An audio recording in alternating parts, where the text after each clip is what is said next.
there is a chance that mathematically you guys could potentially be eliminated before you go into the field.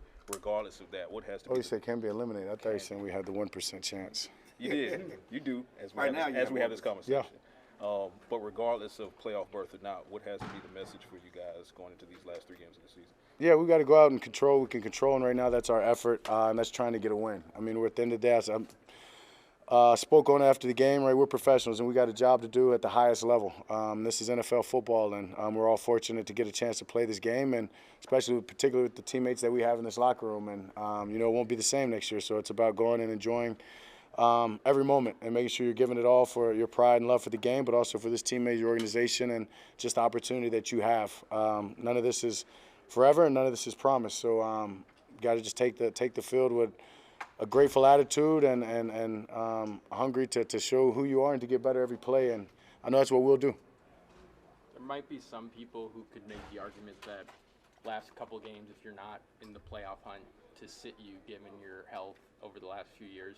Do you want to play out the season regardless of playoff hopes or not? Absolutely. Why? All the things I just listed about being a professional, this is my job. This is what I love to do. Sitting out last year and the times before, you don't take getting to play this game for granted. You play every game to win. You play every game to win to get a chance to go to playoffs and play in the Super Bowl. And unfortunately, that's not always the case. And if that's not the case when we take the field or whatever it may be, I'm thankful for the opportunity to play this game, and I'm not going to ever pass it up. Can you build something to take it to the offseason? 1,000%. You can, even if bottom line, not making the playoffs is ultimately a failure. But can you build something how you finish? Most definitely.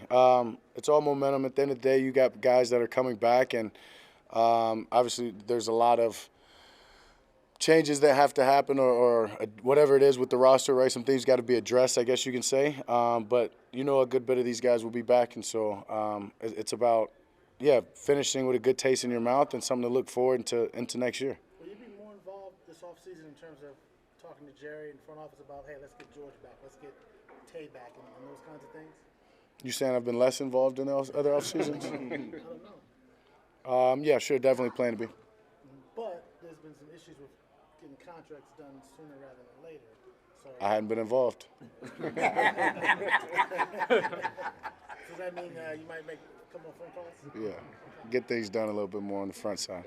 Dak, if playoffs are out of the equation, psychologically, does it help to find other motivating factors as far as, obviously, an NFL game is a special thing, you don't take it for granted, but for example, you guys need a couple wins to avoid back-to-back losing seasons. That hasn't happened here since 02, 2 or 9. Does that mean something? Yeah, there's a lot to play for. Obviously pride's number one, but yeah, damn sure don't want to have a losing season. We've lost 2 games in a row. Damn sure not trying to lose 3. You're not trying to, you're not throwing the hat in. At the end of the day, sure, we may not make the playoffs, but that's when you talk about pride and what this game means to you. Nothing should change. Nothing in the way you approach this thing, nothing should change. And the guys have had a great week of practice, great week of prep. They don't seem like anyone's clocked out or checked out, and that's credit to the leadership and those guys and the guys in the locker room. And so, we'll still be playing for a lot. Generally, when you guys have missed, it's because you were out for much of the season. Is it a personal disappointment that you've been healthy and you guys are not playing for the playoffs, not going to be in the playoffs? Yeah, this one stings for sure. I hadn't felt this since my second year in the league, and so it's a foreign feeling. But I'd say for sure it's motivating as hell. Talking about just all the changes and everything that's happened through the season, the ups and the downs, adding personnel, right, losing a teammate. A lot went into this year, and it's unfortunate that we were not in the position to be looking forward to the playoffs right now. And I know just for me, not only me personally, but for a lot of guys, this is a feeling that they'll carry into the offseason, and we'll do our damnedest to make sure that this doesn't happen again. And so with the additions, with the leadership, with the men that we've brought in, that's one of those reasons why we can carry momentum using these 3 games for the offseason. You were pretty down after that last game. Did it take you a little bit longer to kind of move on to this week?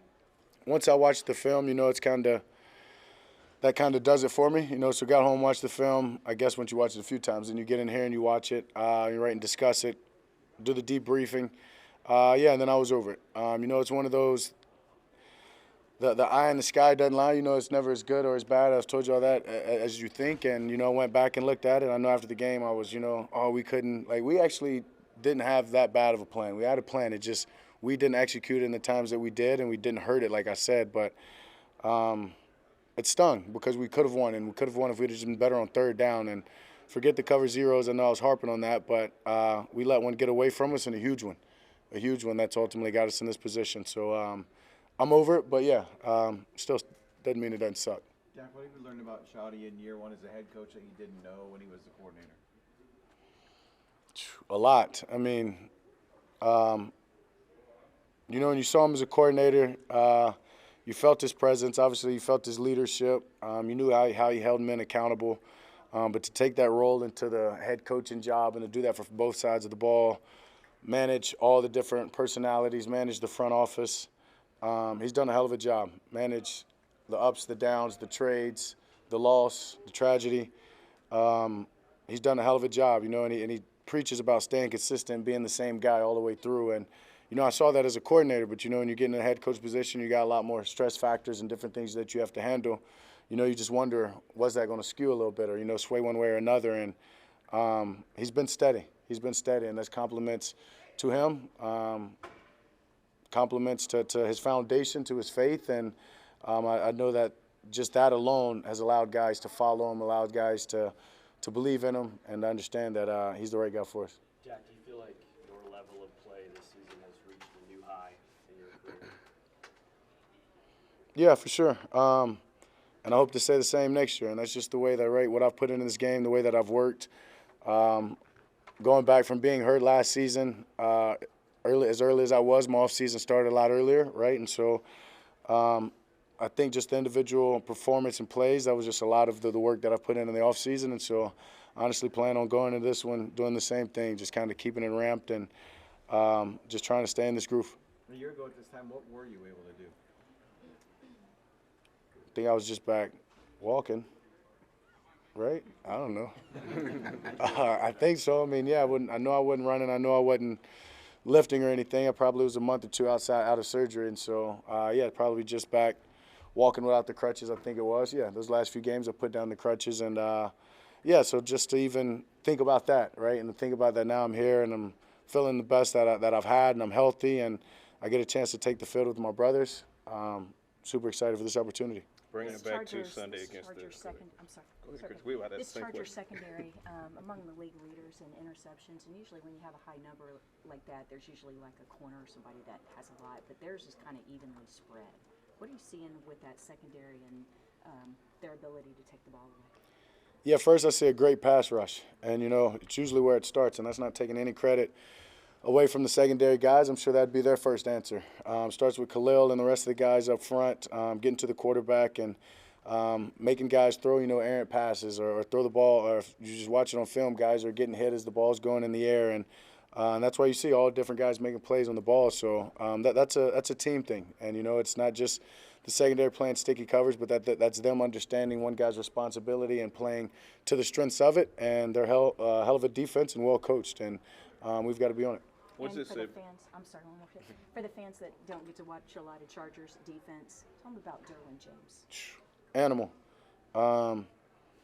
Yeah, I mean, jumps out on tape. Obviously, I've played against him. He's a dog. He's an epitome of what you want in a safety. Yeah, and I think if you've played against him, if you've met him, you spend any time around him, you understand. True professional that loves his game, loves his craft, and that is evident when you watch him play.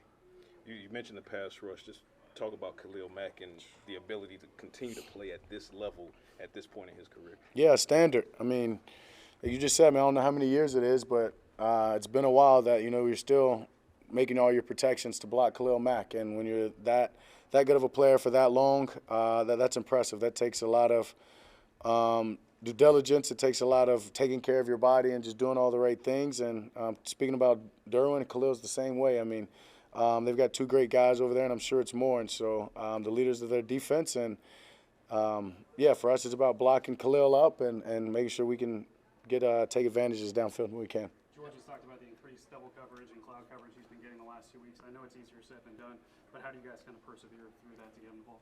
Yeah, just play through it for one on his end. I mean, I know he understands that and says that. When I mean that is just play faster, harder. Even if they've got two guys on you, we'll take those two out of there and, be the sacrifice at that times. But essentially, other guys got to step up, and they've got to take some of that, take that other guy away from him so he can just get back to, one-on-ones and being his best. And so that takes all of us. Yeah, I guess something that a lot of quarterbacks have been asked around the league last week or so. Pure progressions versus reading coverage rotations. What's kind of the preference for you, and pros and cons of both, and how this system kind of works as far as being a progression-based offense or reading coverage? I mean, this offense works both. I mean, you got both in. You have to think of this position. I think it's hard to be in the NFL and play this position if you're not able to do both, read and just have pure progressions. But I'm going to say pure progressions all day, and I would think majority of the guys would.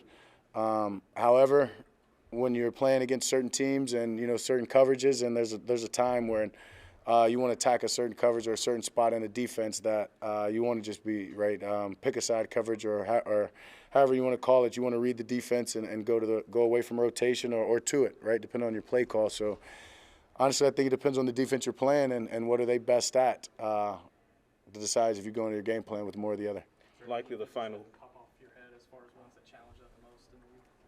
That challenge, which one? That challenge going through pure progressions instead of having a read coverage rotation. I mean, usually the teams that are just that are simple, honestly, because they understand their keys, their assignments. They know when to match, how to pass things off, and so the only, I mean, that or a team that's just going to play a bunch of tricky coverage. But even that, pure progressions is what you want, right? Just go 1, 2, 3, 4. I don't care what you're playing. Probably the sound defenses, honestly, sound defenses, and that's wise because they communicate. They've seen it all. They're not going to move around a lot depending on what motions and stuff you do and the way that you line up. It's likely the final home game for you guys. What's the importance of putting on a good show for the home fans? Yeah, no difference. I just talked about the pride of taking that field and being a professional athlete. Is we've got fans that put a lot into this game and put a lot into us, and just be able to go out there and get a big win right after, especially after losing this last one at home. And we've been good, at home. So I want to make sure that we keep that going and take some of that momentum into next year to hopefully go undefeated at home next year. And so one of those appreciation to the fans for their support and their love, and understand that we're still trying our damnedest. Alrighty. Thank you, guys.